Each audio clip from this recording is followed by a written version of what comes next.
ॐ नमः सिद्धेभ्यः मोक्षमार्गस्य नेतारं भेतारं कर्मभूभृतां ज्ञातारं विश्वतत्त्वानां वन्दे तद्गुणलब्धये वन्दे तद्गुणलब्धये तत्त्वार्थसूत्रकर्तारं ग्रन्थपीठोपलक्षितं वन्दे गणीन्द्रसञ्जातं मुमा स्वामी मुनीश्वरं मुमा स्वामी मुनीश्वरम। अपनी चर्चा यहाँ पर अपने तत्वार्थ सूत्र ग्रंथ के माध्यम से 9वें अध्याय पर चर्चा अपन ने प्रारंभ की थी, जिसमें पूर्व में हमने चर्चा की थी। अब इसमें संवर और निर्जरा तत्व की चर्चा आई है, जिसमें संवर किसे कहते हैं, संवर किसे कहते हैं, बताइए पलक। दीदी, आश्रव को रोकने को संवर कहते हैं, और भी परिभाषा आती है कि शुद्धि की उत्पत्ति को संवर कहते हैं। बहुत बढ़िया, बिल्कुल। हाँ, संवर मतलब धर्म का प्रारंभ, संवर मतलब भेद ज्ञान का प्रारंभ, है ना। ये सब संवर से ही होता है, बिल्कुल, है ना। और आश्रव किसे कहते हैं, आश्रव किसे कहते हैं, हाँ बताइए। अप्पा बताओ, अनुज्ञा बताओ। अनुज्ञा, ये नवीन कर्मों के आने में जो कारण होता है उसे आश्रव कहते हैं। आश्रव कहते। तो नवीन कर्म में आने में कौन कारण होता है? जैसे बारिश आने के कारण कैसा होता है, बोले बादल, है ना। उसमें का नवीन कर्मों के आने के जो कारण होते हैं, तो बोले कौन कौन से कारण होते हैं, किन किन कारणों से कारण कैसा है ये बंद होता है। तो बोले कि मिथ्यात्व और कषाय, मिथ्यात्व और कषाय से ही कैसा है ये बंद होता है, बिल्कुल। और फिर बंद के अपने 4 भेद तो देखे ही थे। तो मिथ्यात्व और कषाय के कारण कैसा होता है, नवीन कर्मों का आना होता है, और उसी से कैसा होता है कि उसको आश्रव कहते हैं। और आश्रव होने के बाद फिर उन्हीं का कैसा है बंद होता है। अब संवर के कितने भेद हैं, संवर के, हाँ अप्पा बताइए, संवर के कितने भेद हैं? दीदी, संवर के 2 भेद हैं, हाँ। भाव संवर और द्रव्य संवर। हाँ, अब भाव संवर किसे कहते हैं, बताओ। भाव संवर किसे कहते हैं? ये शुभाशुभ भाव को रोकने में समर्थ जो शुद्धोपयोग है, हाँ। उसे भाव संवर कहते हैं। हाँ बराबर, बिल्कुल, है ना। तो भाव संवर किसको कहते हैं? ये जीव विपाक की प्रकृति है, और ये कैसा है नवीन कर्म को रोकने में, मतलब शुभाशुभ भाव को रोकने में। तो किसके द्वारा रोका जाता है? अब आप लोग को यहाँ अंदर नहीं आने दिया जाए तो किसके द्वारा रोका जाएगा? तो बोले गेट बंद कर दो, गेट बंद कर दो तो फिर कोई नहीं आएगा। उसी प्रकार से यहाँ ये कहते हैं कि शुभाशुभ भाव को रोकने में समर्थ शुद्धोपयोग है, उसे भाव संवर कहते हैं। और द्रव्य संवर किसे कहते हैं? भाव कर्म के आधार पर नवीन पुद्गल कर्म का निरोध होना, उसे क्या कहते हैं? द्रव्य। जहाँ जीव ने परिणाम किया और फिर क्या होगा, है ना, ये कार्बाण वर्गणाएँ कैसे कर्म रूप परिणमित होकर संबंध स्थापित कर लेती है, उसको क्या कहते हैं? तो भाव कर्म के, यहाँ जीव ने परिणाम किया मतलब भाव संवर, यहाँ जीव ने परिणाम किया उससे नवीन कैसा है बंद हो जाता है। अब लाभ क्या हुआ अपने को इसको जानने से? लाभ अपने को ये हुआ कि उन कारणों का, है ना, संवर के बाद जो संचित दोष और उन कारणों का परिमार्जन किया जाता है। अर्थात जब शुद्धि की उत्पत्ति हो जाती है तो कैसे अशुद्धि अपने आप हट जाती है। और संवर के कारण कौन कौन से हैं, किस कारण से संवर होता है? हाँ, किस कारण, हाँ बताओ स्वस्तिका, किन कारणों से संवर होता है? संवर गुप्ति, समिति, धर्म, अनुपेक्षा, परिजय, परिहजय और परिसह। परिसहजय और चारित्र के कारण होता है। देखो तू बेटा कॉन्फिडेंस लूज करती हो, तुम्हें आता है पढ़ते, हिंदी तो अपने को पढ़ते आती ना, तो कॉन्फिडेंस लूज करती ना, मुझसे कोई गलती, इसलिए गलती हो जाती है। अगर ध्यानपूर्वक पढ़ो ना, भाई स है ह है तो उसमें कहाँ दिक्कत आती है, कोई दिक्कत नहीं आती है। संवर के कारण कौन कौन से हैं? संवर के कारण 5 हो गए ना। अब यहाँ ये कहते हैं कि परिसह और परिसहजय में क्या अंतर पाया जाता है? परिसह और परिसहजय में क्या अंतर पाया जाता है? हाँ श्रेया बताइए। इसे हम एक उदाहरण के माध्यम से जानेंगे। जैसे हम ट्रेन में सफ़र कर रहे हैं, वहाँ हमें भूख लगी, लेकिन हम जानते हैं कि अभी हमारे पास कुछ खाने की व्यवस्था नहीं है, तो हम शांति से अपनी भूख को रोक के बैठे हैं। ये हुआ परिचय। हाँ। और परिचय ये होता है कि हमें भूख लग रही है, हाँ। लेकिन हम अपने आप को अरस्वरूपी जान रहे हैं, तो ये परिचय हुआ। हाँ, मतलब उस पर हमने विजय प्राप्त कर ली हो, वो परिसहजय है। इतनी चर्चा अपनी पूर्व में हुई थी। आज हम तीसरे सूत्र के माध्यम से चर्चा करें, तपसा निर्जरा च। हाँ सरल है, बोल लीजिए एक बार। तपसा निर्जरा च। एक बार फिर से बोलिए। तपसा निर्जरा च। हम यहाँ ये कहते हैं कि निर्जरा और संवर होने के और कौन कौन से कारण हैं? आपने 5 कारण तो हमको बता दिए कि गुप्ती है, समिति है, धर्म है, अनुप्रेक्षा है, परिसजय, चारित्र, ये तो बता दिए। बोले और भी कोई कारण है संवर को, है ना, आश्रव को रोकने के और भी कोई कारण हैं?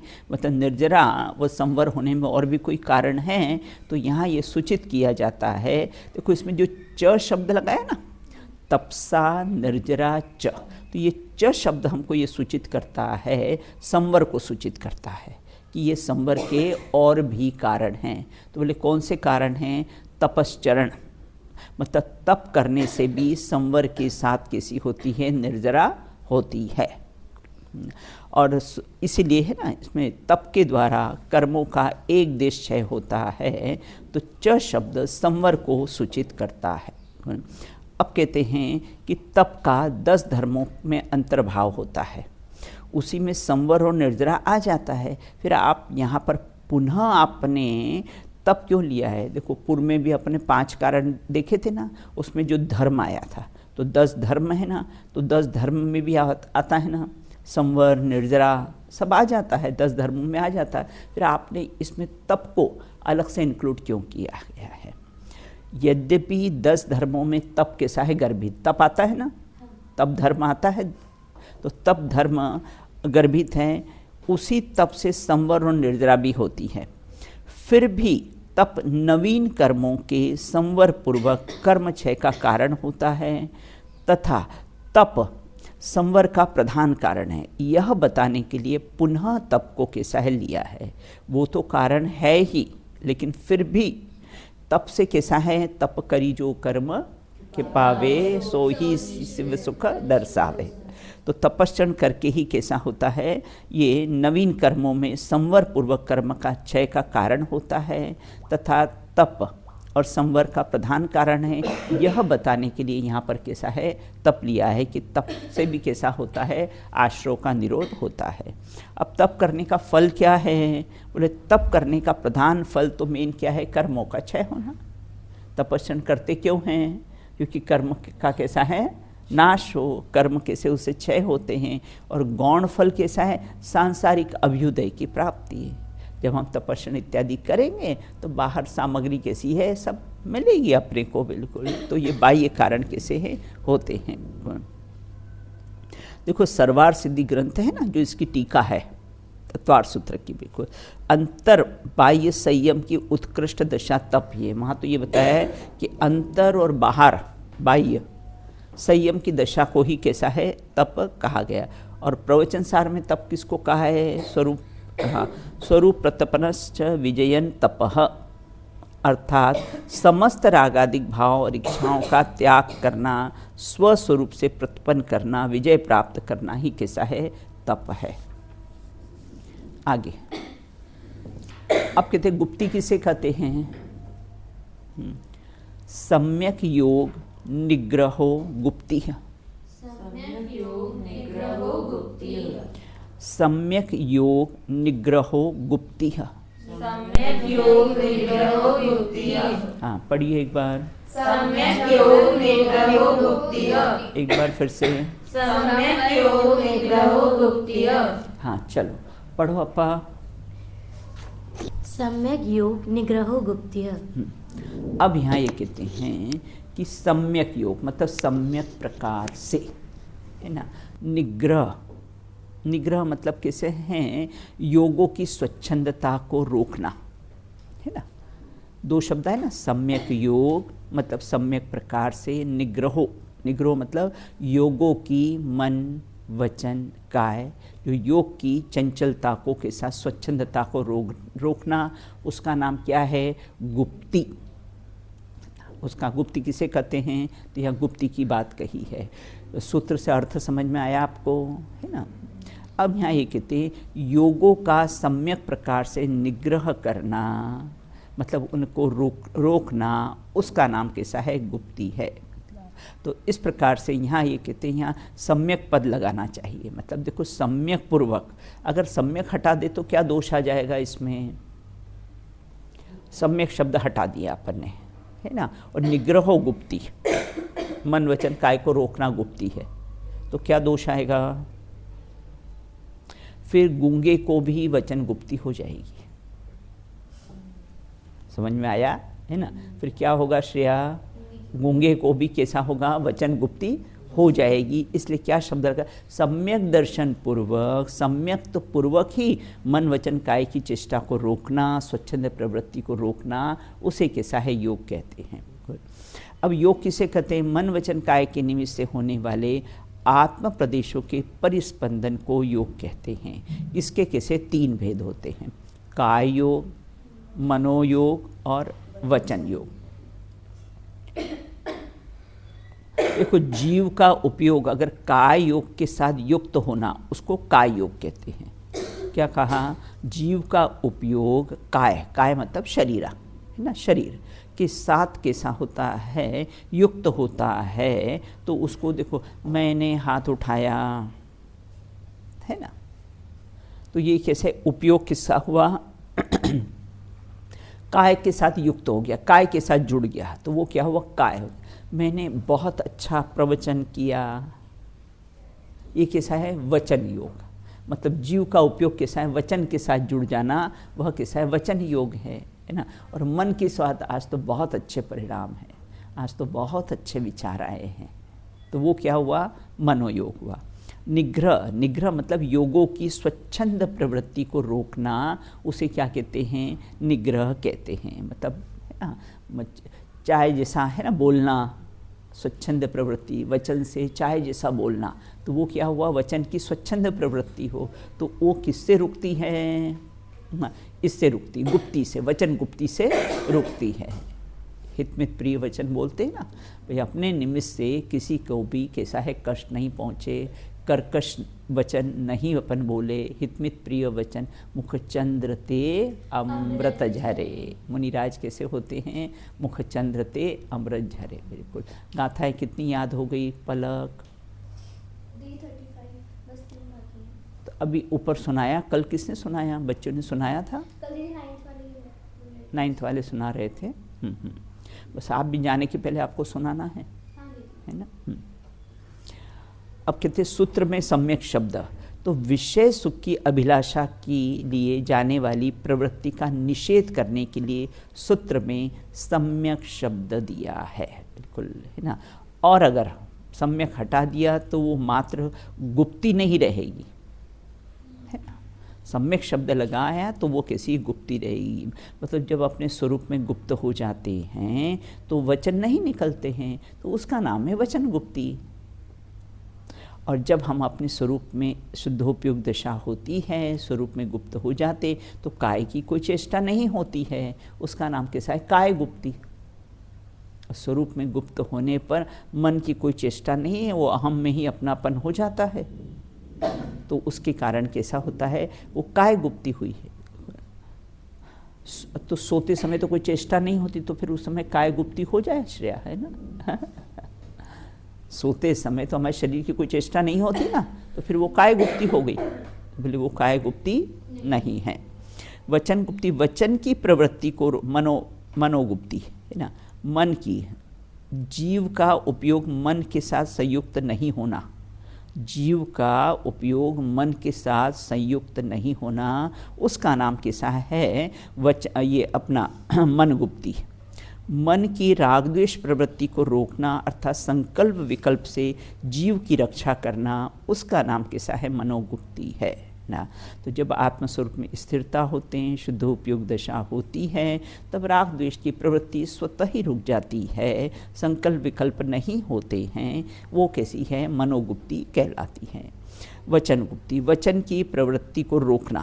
देखो इसमें ध्यान रखना, एक निश्चय गुप्ती और व्यवहार गुप्ती। व्यवहार से तो बेटा ये 3 गुप्तियाँ कही हैं, मन, वचन और काय। और निश्चय से गुप्ति किसको, अपने स्वरूप में गुप्त हो जाना, उसका नाम है निश्चय गुप्ति। तो वचन की प्रवृत्ति को रोकना, मौन धारण करना वचन गुप्ति है, वचन के साथ युक्त नहीं होना। अब काय गुप्ति, शरीर की प्रवृत्तियों को भली भांति, मतलब कितने स्थिर होते हैं मुनिराज। मुनिराज वन जंगल में इतने शुद्ध उपयोग में इतने स्थिर होती, तो मृगजन उपल खाज खुजावते, छड़ाला में आया है ना। ये कैसा है, जब मुनिराज अपने ध्यानस्थ अवस्था में शुद्ध उपयोग दशा में जब वन जंगल में बैठते हैं, तो हिरण को क्या लगता है ये कोई पत्थर है, और वो अपनी पीठ खुजा लेता है।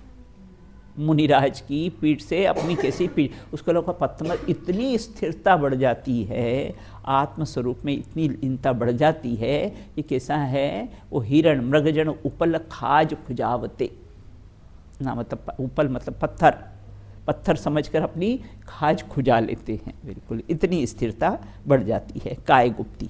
तो शरीर की प्रवृत्तियों को भली भांति से नियमन करना, वश में करना, वह कैसा है, काय गुप्ती। देखो यहाँ वश में करना बेटा लिखा है, ये तो कैसा है वास्तव में तो जब शुद्ध उपयोग दशा होती है ना, तो कैसा है, वश में हो ही जाता है ना। और ये मुनिराज गुप्ती के पालन करने में असमर्थ हैं, उनके निर्दोष संयम की प्रवृत्ति कैसे होती है। अब क्या कहा, कोई से मुनिराज ऐसे होते हैं कि ये गुप्तियों का पालन नहीं कर पाते हैं, तो फिर उनको संयम की, निर्दोष संयम उनको कैसे होगा। तो यहाँ कहते हैं जो मुनिराज गुप्ती के पालन करने में असमर्थ हैं, है ना, उन्हें निर्दोष चारित्र संयम पालन करने में के लिए समिति की प्रवृत्ति करनी चाहिए, है ना। अपने स्वरूप में स्थिर नहीं रहा जाए। 6वें गुणस्थान में समिति होती है, और 7वें गुणस्थान में कैसी होती है, गुप्ती होती है ना। 6वें गुणस्थान में तो इरिया, भाषा, इष्णा इत्यादि की प्रवृत्ति होती है। चलिए अगला सूत्र। अब समिति किसे कहते हैं, अब संवर का एक कारण समिति भी है, गुप्ती पर अपनी चर्चा कर ली है, मतलब शुद्धि की वृद्धि का एक कारण कैसा है, गुप्ती भी है। अब कहते और कौन सा कारण है, बोले समिति है। तो समिति की चर्चा है, तो यहाँ ये कहते हैं कि समिति किसे कहते हैं और कितने प्रकार की होती है, उनका क्या स्वरूप होता है, उसकी चर्चा यहाँ पर 5वें सूत्र में की गई है। इरिया भाषेषणा, इरिया भाषेषणा, इरिया भाषेषणा, इरिया भाषेषणादान, इरिया भाषेषणादान, निक्षेपोत्सर्गा, निक्षेपोत्सर्गा, इरिया भाषेषणादान, इरिया भाषेषणादान, निक्षेपोत्सर्गा, निक्षेपोत्सर्गा, समितया, समितया, समितया, समितया। चलिए पढ़िए एक बार। इरिया भाषेषणादान, निक्षेपोत्सर्गा, समितया। फिर से एक बार पढ़िए। इरिया भाषेषणादान, निक्षेपोत्सर्गा, समितया। हाँ, अब यहाँ ये कहते हैं कि जो 5 प्रकार की समिति होती ना, चलो अनुज्ञा पढ़िए, सूत्र पढ़िए। दान निक्षेपोत्सर्गा समितया। हाँ चलो। ईर्या भाषेषिणा दान निक्षेपोत्सर्गा समितया। हाँ, देशना। ईर्या भाषेषणा दान निक्षेपोत्सर्गा समितया। अब यहाँ ये कहते हैं कि जो 5 प्रकार की समिति है उसका नाम, सबसे पहले ईर्या, देखो समितयः लिखा है ना, वो सबके साथ लगेगा। समितयः अंत दीपक है, वो सबके साथ लगे, ईर्या समितयः, है ना। अब भाषा है ना, और श के ऊपर जो एक ही मात्रा है ना उसका संधि विच्छेद करेंगे तो हो जाएगा एषणा ना, भाषा, और उसके बाद क्या हो जाएगा एषणा। कैसा एषणा कैसा बना सूत्र में, तो बोले उसमें संधि विच्छेद करेंगे तो एषणा, और फिर एषणा, णा आया ना, णा में लास्ट में आ उच्चारण आया ना, तो क्या हो जाएगा आदान समितयः ना। फिर कैसे हैं निक्षेपोत समितयः, निक्षेपो लगा है ना तो निक्षेप लेना, और ओ की मात्रा है ना तो वो क्या हो उत्सर्ग हो जाएगा, है ना। निक्षेप समितयः, और उसके बाद उत्सर्गा मतलब उत्सर्ग समितयः ना। इस प्रकार से यहाँ 5 प्रकार की समितियों की चर्चा सूत्र में आई है। तो सम्यक है ना, सम्यक प्रकार से लगाना है। सम्यक ईर्या, भाषा, एषणा, आदान, निक्षेप, उत्सर्ग, ये 5 समिति है। समिति के कितने भेद होते हैं, तो ये 5 भेद उन्होंने कैसे हैं बता दिए हैं।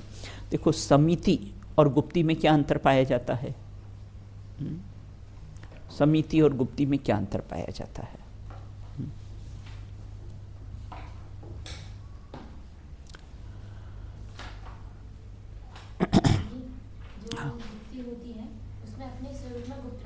बहुत बढ़िया। शुद्ध उपयोग की वृद्धि होती है, और जो समिति होती है जब मुनिराज अपने स्वरूप में गुप्त नहीं रह पाते, बराबर, बहुत वे आहार विहार आदि करते हैं। हाँ हाँ, इससे वो अशुभ आश्रम से तो बचते हैं, हाँ शुभ आश्रम में प्रवृत्ति करते हैं। हाँ, बराबर, बहुत सुंदर, बिल्कुल, है ना।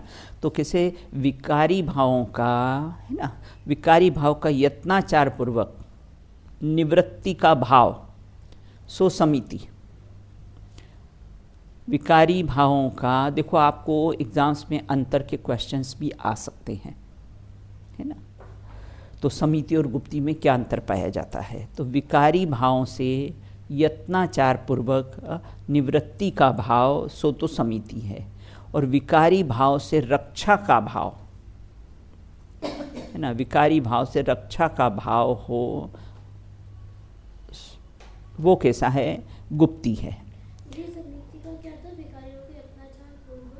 हाँ, निवृत्ति का भाव, निवृत्ति का भाव हो उसे क्या कहते हैं समिति कहते हैं। और विकारी भाव से कैसा है रक्षा, है ना, रक्षा का भाव,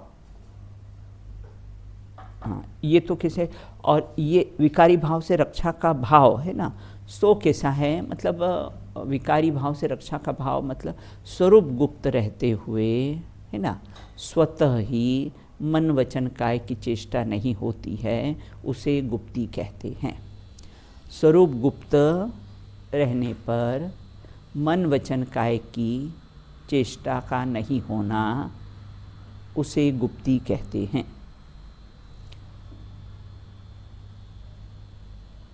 समिति प्रवृत्ति रूप होती है, और समिति प्रवृत्ति रूप होती है, गुप्ती निवृत्ति रूप होती है। समिति प्रवृत्ति रूप होती है और गुप्ती निवृत्ति रूप होती है।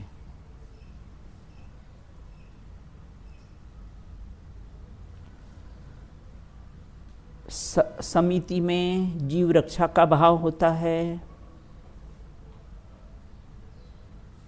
गुप्ती में स्वरक्षा का भाव होता है।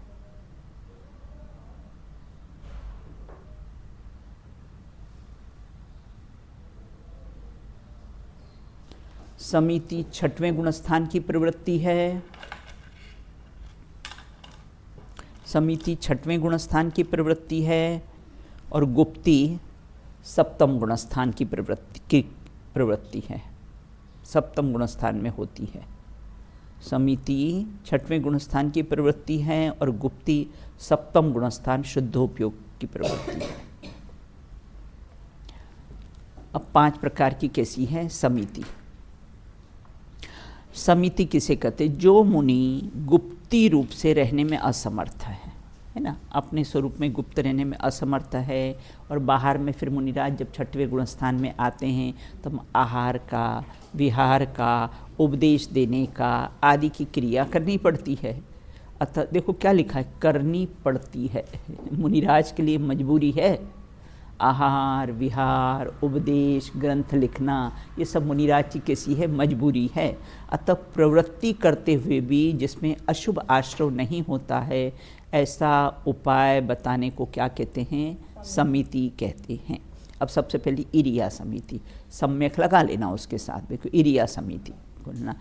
आवश्यक कार्य के लिए, संयम की रक्षा के लिए सब तरफ 4 हाथ भूमि देखकर चलना, धीरे धीरे पग रखकर चलना, वह इरिया समिति है। निश्चय से तो कैसे अपने स्वरूप में चर्या करना, वो निश्चय से इरिया समिति है। और व्यवहार से इरिया समिति किसे कहते हैं? बोले संयम की रक्षा के लिए कैसा है? 4 हाथ, मुनिराज 4 हाथ जमीन देखकर। और मुनिराज फास्ट नहीं चलते बेटा, है ना। फास्ट चलेंगे तो इरिया समिति कहाँ पालन होगी कि चलो फास्ट जल्दी जल्दी चले और दूसरे नगर में पहुँच जाए। तो मुनिराज फास्ट नहीं चलते, ऐसा इधर उधर ऐसा देखकर नहीं चलते। तो फिर 4 हाथ जमीन कैसे देखेंगे? नीचे ना, नीचे देखकर चलते हैं ना। तो इस प्रकार धीरे धीरे पैर रखकर चलने को कैसा है? इरिया समिति कहते। अपन ने इरिया समिति के 4 भेद लगाए थे ना, कौन कौन से याद है? वो याद रखना। उद्योग शुद्धि, मार्ग शुद्धि, अवलंबन शुद्धि, है ना। ये इरिया समिति के कैसे 4 भेद की अपन ने चर्चा की थी, बिल्कुल ना। अब कहते हैं भाषा समिति, भाषा में भी ये लगा लेना। निश्चय से, व्यवहार से सब लगा लेना, बिल्कुल, है ना। हितमित प्रिय वचन, है ना, हितमित प्रिय और संदेह रहित वचन। मतलब कोई को कुछ वचन बोले ना अणिमा, तो किसी को शंका हो, समझ में नहीं आए, वो संशय में रहे, ऐसे शब्द नहीं बोलते। बहुत स्पष्टतया कैसे हैं शब्द बोलते हैं। और कैसे होते हैं? हमेशा हित, मित, हितकारी, मितकारी, और कैसे होते हैं? मितव्यता के। और कैसे हैं? तो प्रिय वचन बोलते हैं, कभी कठोर शब्द बोलते नहीं हैं। देखो ये जबान में हड्डी क्यों नहीं दी है? कुदरत ने दी नहीं जबान में हड्डी ना। क्योंकि कैसा है? कठोर वचन आप मत बोलिए, इसलिए जबान में कैसी है? हड्डी नहीं दी है कि कैसा है? हितमित प्रिय ही वचन इससे बोलो, बिल्कुल। और अगर नहीं हितमित प्रिय वचन बोले ना, तो फिर तुमको जबान भी नहीं मिलेगी, है ना। इस जबान का दुरुपयोग किया तो फिर क्या होगा? जबान भी नहीं तुमको कैसी है? मिलने वाली, गूंगे हो जाओगे इसका दुरुपयोग किया तो हमेशा कैसा है? हितमित प्रिय वचन बोलना, बिल्कुल, है ना। देखो मिथ्या वचन, निंदा परक वचन, अप्रिय वचन, कषाय भरे वचन, है ना, और भेद डालने वाले, झगड़ा कराने वाले, फूट डालने वाले वचन, है ना, अल्पसार, है ना, और किसी संदेह वाले वचन ना, भ्रम पैदा करने वाले वचन, हास्य वचन, है ना, और कैसा है?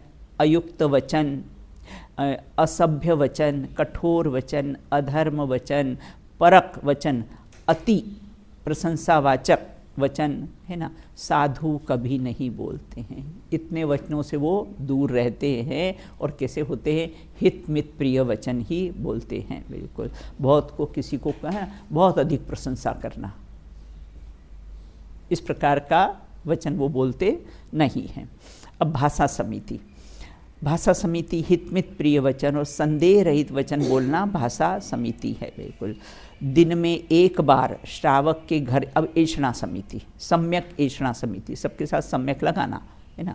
तो सम्यक ऐषणा समिति, दिन में एक बार श्रावक के घर जाकर नवधा भक्ति पूर्वक तथा कृत कारित अनुमोदना आदि दोषों से रहित दिया हुआ निर्दोष आहार खड़े होकर अपने पाणी पात्र मतलब कर पात्र में, है ना। बताओ, यही उनकी कटोरी, यही उनकी डिश, यही उनका ग्लास पानी पात्र, तो इसमें ही सब कैसा है वो भोजन ग्रहण करते, आहार ग्रहण करते हैं। बिल्कुल। तो क्या एक तो क्या है एषणा समिति, एक बार आहार लेते, 24 घंटे में एक बार आहार और उसी समय पानी पी लेते हैं। तो एक बार किसी श्रावक के यहाँ जाकर एक बार, और किसी नवदा भक्ति पूर्वक, मुनिराज का जब पड़घान होता है ना तो क्या होता है अणिमा, मुनिराज नवदा भक्ति है ना, बाहर खड़े रहते हैं है ना, हे स्वामी नमोस्तु नमोस्तु नमोस्तु, आहार जल शुद्ध है, घर में प्रवेश कीजिए। आपने ये शब्द नहीं बोले ना तो मुनिराज घर में प्रवेश नहीं करेंगे ना, बहुत गरज पूर्वक आप कहते हो उनको तब घर में पता आपने वो तो देखने नहीं आए ना कि आपके घर में जो भोजन बना है शुद्धि से बना है, विवेक पूर्वक बना, आपने बोला, मतलब ये वचन नहीं बोलेंगे ना, आहार शुद्धि, मन शुद्धि, वचन शुद्धि, काय शुद्धि, आहार शुद्धि, घर में प्रवेश कीजिए। मन से ऐसा नहीं कि अब क्या करें मजबूरी बस बनाना पड़ा है ना, तो मन की शुद्धि भी, वचन की शुद्धि भी, काया की शुद्धि भी, शुद्ध वस्त्र पहनकर कैसा है उनका भोजन बनाया जाता है। बिल्कुल। तो दिन में एक बार घर के श्रावक नवदा भक्ति पूर्वक तथा कृत कारित अनुमोदना एक बार अपन करेंगे यहाँ पर है ना, इन नवदा भक्ति पूर्वक कैसे पड़घान किया जाता है। आना चाहिए बेटा, मुनिराज को आहार देने की विधि अपने को आना चाहिए। देखो ना ऋषभ मुनिराज को 6 महीने तक आहार नहीं मिला, तो विधि नहीं किसी को मालूम थी, पड़घान की विधि नहीं किसी को मालूम थी, तो इसलिए कैसा है उनको आहार नहीं मिला। वो तो फिर पूर्व अवधि ज्ञान से उन्होंने श्रेयांश राजा ने लगाया कि पूर्वों में आहार दिया था ना, वो ख्याल आ गया बेटा उनको जाति स्मरण ज्ञान से ना, फिर उसके बाद कैसा है उन्होंने आहार दिया। तो दिन में एक बार हम लोग वहाँ गए थे, पौनूर है ना अपने साउथ में पौनूर हिल, जहाँ से कुंद आचार्य देव का, तो वहाँ पर अब हम गए तो सामने वो पौनूर हिल है, तो हमने ऐसी भावना भाई कि मुनिराज जब किसी 11 साल के मुनिराज पीछे कमंडल लेकर ना, जब ऊपर से हिल पे से छोटा सा पहाड़ है वहाँ से ऊपर से नीचे उतरते होंगे आहार के लिए, तो कैसे लगते होंगे। तो हम सब संघ सहित गए थे, बॉम्बे का संघ था तो मैं भी थी उसमें साथ। तो हमने वो क्या किया कि मतलब मुनिराज की एक फ़ोटो ले ली है ना, और एक जन ऐसा सामने खड़ा हो गया और इधर से फिर हमने सबने ना पड़घान किया उनको, भावना भाई कि मुनिराज यहाँ होते तो अपन ऐसा पड़घान करके उनको कैसा है आहार देते। बिल्कुल। तो यहाँ ये कहते हैं कि एक बार नवदा भक्ति पूर्वक है ना, और क्यों आहार लेते, उदराग्नि को बुझाने के लिए सिर्फ एक ही बार, क्योंकि क्षुधा रोग है। देखो रोग के लिए अपन औषधि अपन लेते, किसके लिए लेते हैं बेटा, रोग ठीक है ना, तो उनको क्षुधा मतलब भूख लगी ये रोग है, और उस रोग को मिटाने के लिए वो कैसे हैं आहार ग्रहण करते हैं। तो क्षुधा एक रोग है। तो दिन में एक बार नवदा भक्ति पूर्वक कृत कारित अनुमोदना और आदि दोषों से रहित दिया हुआ, दोषों से रहित निर्दोष मुनिराज का आहार कभी देखो ऊपर से वो लगा रहता है, चंदिया लगा रहता है ना, और अनुमोदना से और आदि दोष मतलब 46 दोष और 32 अंतराय टाल कर मुनिराज आहार ग्रहण करते हैं। मतलब मुनिराज का आहार हो जाना अपने घर में मतलब महापुण्य के उद्देश्य से होता है, क्योंकि इतना एक तो आखड़ी लेके निकलते हैं, मंदिर से निकलते हैं नियम लेके निकलते, और नियम ऐसा साधारण नहीं, ऐसे बिल्कुल कैसा नियम लिया था महावीर भगवान ने, कोई ऐसी स्त्री हो जिसके आँख में आंसू आ रहे हों, बाल मुंडे हुए हो, हाथों में हथकड़ी हो, अब कितना मुश्किल है, मतलब ऐसा विधि मिलना कितना मुश्किल है, लेकिन मिल गई ऐसी विधि आहार की बिल्कुल चंदना सती ने। तो इस प्रकार से कृत कारित आदि दोषों से रहित दिया हुआ निर्दोष आहार खड़े खड़े और अपने पानी पात्र में ग्रहण करना, उसको एषणा समिति कहते हैं। बिल्कुल नवदा भक्ति मतलब पाठ होता है, उनका पाद प्रक्षालन होता है, मुनिराज को अर्घ चढ़ाया तब पंच परमेष्टि में गिनती आती है ना, तो अर्घ चढ़ाया जाते, ये सब ऐसा नवदा भक्ति पूर्वक कैसा है उनको आहार दिया जाता है, एषणा समिति ना। अब यहाँ ये कहते हैं ऐष्णा समिति, आदान निक्षेपण समिति। शास्त्र कमंडल आदि धर्म के उपकरणों को देखभाल कर पीछे से शोधन करके रखना वह आदान निक्षेपण समिति कहा जाता है। है ना, एक बार दिन में ले आहार और मतलब देख कर रखें और कोई भी चीज़ देख कर उठाएं, है ना। कोई भी चीज़ टेबल भी रखना हो ना तो पहले ऐसे देख लेंगे फिर रखेंगे तब भी, और उठाएंगे तब भी। बिल्कुल चटाई पे बैठेंगे तब भी देख लेते हैं, शोध लेते हैं कोई जीव जंतु तो नहीं है। तो इस प्रकार से शास्त्र कमंडल पीछी आदि उपकरणों को बिल्कुल देखकर जीव जंतु रहित ऐसा स्थान हो, पीछी को शोधन करना रखना, वो आदान निक्षेपण समिति कहा जाता है। अब कहते उत्सर्ग समिति, अब कहते हैं सम्यक प्रकार से उत्सर्ग समिति। सबके पास सम्यक, त्रस और स्थावर जीवों को बाधा न पहुँचे, त्रस और स्थावर जीवों को बाधा न पहुँचे ऐसे शुद्ध जीव जंतु रहित भूमि पर जब भी कभी मल मूत्र का क्षेपण करते हैं ना मुनिराज लोग बेटा, है ना, तो क्या करते हैं, जंगल में चाहे जहाँ नहीं ऐसी जगह देखेंगे कि यहाँ जीव जंतु नहीं हो, ऐसे स्थान पर ही कैसा है मल मूत्र का वो क्षेपण करते हैं, है ना। अब आजकल तो फ्लश में जाते हैं, है ना, तो फ्लश में कहाँ जीव जंतु का होता है, वहाँ रहते होंगे ना, तो कैसा है ना, तो कहाँ उनकी रक्षा हो पाती है, और अनछना पानी। तो इस प्रकार से यहाँ ये कहते हैं कि उत्सर्ग, देखो अपने गुरुदेव श्री थे ना, गुरुदेव श्री है ना, आपको वो बताया था ना, उनका पॉट देखने गए थे ना, इनका पॉट जिसमें वो कफ वगैरह आ जाता था तो कैसा है उसमें निकालते थे, और उसमें बेटा है ना नीचे राख रहती थी और उसमें एक स्टिक रहती थी, वो डिब्बी में स्टील की डिब्बी थी उनकी, तो जब भी कफ उसमें निकालते थे तो वो स्टिक से उसको ऐसा ऐसा कर देते थे, है ना, कि जीव जंतु उसमें उत्पन्न नहीं हो जाए। तो इस प्रकार से इतना विवेक, तो जीव जंतु रहित मल मूत्र ना आदि का त्याग करना, नख और केश इत्यादि का सबका त्याग करते, मल मूत्र नख केश इत्यादि का त्याग करना कैसे हैं, जीव जंतु रहित भूमि पर करते हैं। अब समिति प्रवृत्ति रूप होती है, प्रवृत्ति से संवर कैसे होता है, कितना अच्छा प्रश्न है। हाँ, क्या प्रश्न है, समिति तो प्रवृत्ति रूप होती है, और आप कैसे कहते हो कि समिति से संवर हो जाएगा, शुद्धि की उत्पत्ति हो जाएगी, ये कहाँ संभव है। वो तो इरिया भाषा ऐष्णा आदान निक्षेपण ये तो सब प्रवृत्ति रूप कार्य होता है, बिल्कुल। तो उसमें कैसी है संवर कैसे हो सकता है, बिल्कुल। समिति में अशुभ की निवृत्ति होने से वह संवर है, शुद्ध भाव है, बिल्कुल। और अभी अपन ने देखा था ना, जो समिति अपन एक निश्चय समिति देखा और व्यवहार समिति, जो निश्चय समिति है वही कैसा, उसी से कैसा होता है, संवर होता है। वो क्रिया विशेष से संवर नहीं होता बेटा, 4 हाथ जमीन देखकर चल रहे हैं, एरिया समिति से चल रहे हैं, उससे संवर नहीं होता है, बिल्कुल, है ना। वो निश्चय समिति पूर्वक ही, जो कि अपनी 3 कषाय चौकड़ी के अभाव में जो स्वरूप की स्थिरता होती है, अपने स्वरूप में गमन करते हैं, वह निश्चय से इरिया समिति होती है, और उसी से क्या होता है, संवर होता है, ठीक है।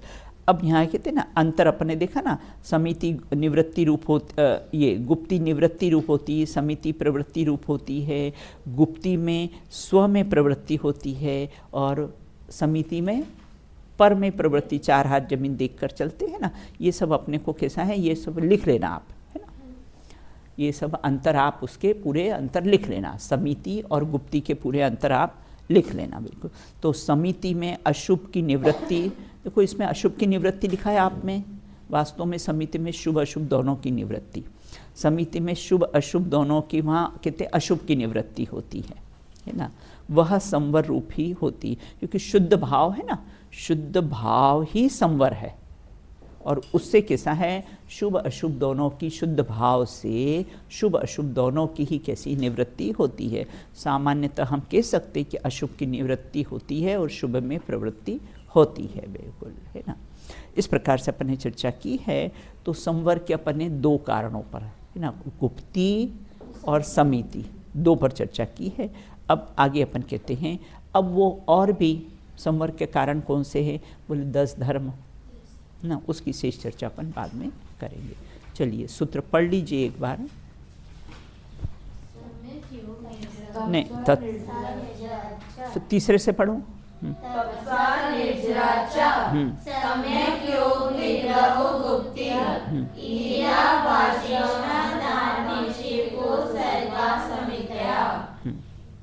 शेष चर्चा बाद में अपन करेंगे।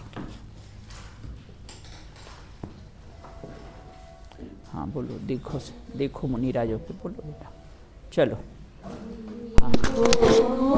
मुनिराजों पर भी कैसे कैसे उपसर्ग हुए, धन्य धन्य वे साधु साहसी, आराधन से नहीं जिगे, उनको निज आदर्श बनाओ, और में समता भाव धरो, व्यग्र न हो क्षुब्ध न हो, चिदानंद रस सहज पियो, चिदानंद रस सहज पियो। बोलिए अनंत अनंत सिद्ध परमेष्टि भगवंतों की जय हो। नित्य बोधनीय द्वादशांग में जिनवाणी माता की जय हो। अस्थि की मस्ती में मस्त रहने वाले समस्त वीतरागी संतों की जय हो। अंतिम शासन नायक भगवान महावीर स्वामी की जय हो। अहिंसा परमो जैन धर्म की जय हो। आचार्य ग्रंथपिच उमा स्वामी द्वारा प्रणीत तत्वार सूत्र जी नामक महान ग्रंथ की जय हो। एक साथ बोलिए जय जिनेन्द्र।